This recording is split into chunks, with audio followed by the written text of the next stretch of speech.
Hi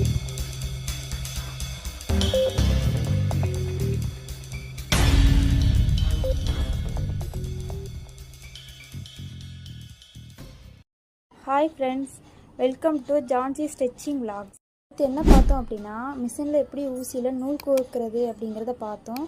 அப்புறம் எப்படி தையல் போடுறதுங்கிறதையும் பார்த்தோம். இன்றைக்கி என்ன பார்க்க போகிறோம் அப்படின்னா, ஹேண்ட் கர்ச்சீஃப் எப்படி தைக்கிறதுங்கிறத பார்க்க போகிறோம். ஃபஸ்ட்டு என்ன பண்ண போகிறோம் அப்படின்னா, ஃபஸ்ட் லைட்டாக மடக்கிக்கோங்க.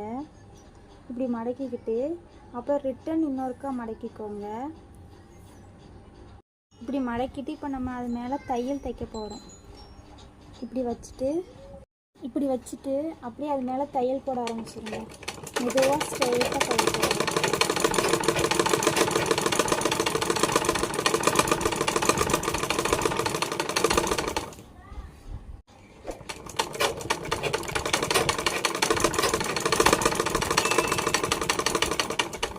ஒரு சைடு நம்ம தையல் போட்டாச்சு. அடுத்தது அடுத்த பக்கம் திருப்பி தைக்கணும்.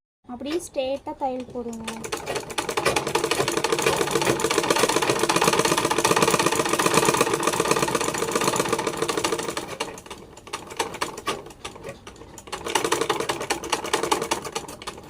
ரெண்டாவது இதுலேயும் நம்ம போட்டு முடிச்சாச்சு. அடுத்தது மூணாவது சைடை தைக்க போகிறோம், மடக்கி தைக்க போகிறோம்.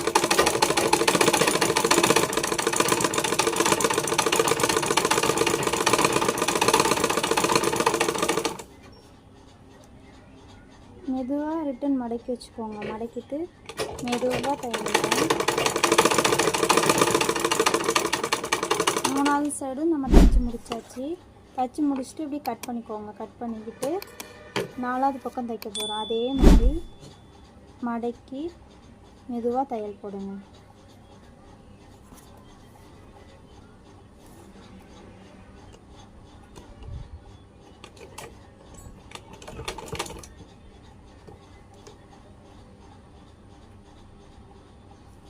பொறுமையாக தையல் போடுங்க, அவசரம் கிடையாது. ஒரு 4-5 கர்ச்சீஃப்கிட்ட செஞ்சிட்டிங்கன்னா உங்களுக்கு ஈஸியாக வந்துடும்.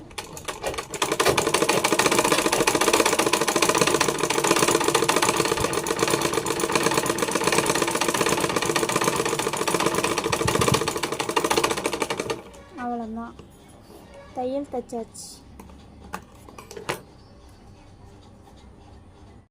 கர்ச்சீஃப் நம்ம தைச்சி முடிச்சிட்டோம்.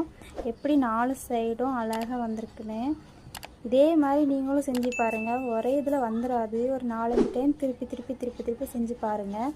செஞ்சு பார்க்கும்போது ஈஸியாக இருக்கும். ஃபஸ்ட்டு கொஞ்சம் கஷ்டமாக தான் இருக்கும். வளைஞ்சி தையல் விழலாம், சப்போஸ் கட் ஆகலாம். நீங்கள் ரிட்டன் செய்யும்போது ஈஸியாக வந்துடும். இது நீங்கள் நல்லா பழகிட்டீங்க அப்படின்னா அந்த சேரீக்கு ஓரம் அடிக்கிறது ரொம்ப ஈஸி, நீட்டாக வந்துடும். எந்த தப்புமே இல்லாமல் நீட்டாக பண்ணுங்கள். இந்த வீடியோ உங்களுக்கு யூஸ்ஃபுல்லாக இருக்கும்னு நம்புகிறேன். இந்த வீடியோ உங்களுக்கு பிடிச்சிருந்தா லைக் பண்ணுங்கள், ஷேர் பண்ணுங்கள், சப்ஸ்கிரைப் பண்ணுங்கள். ஏதாச்சும் உங்களுக்கு டவுட் இருந்துச்சுன்னா கமெண்ட் பண்ணுங்கள். கண்டிப்பாக நான் உங்களுக்கு சொல்லிக் கொடுக்குறேன். தேங்க்யூ ஃபார் வாட்சிங்.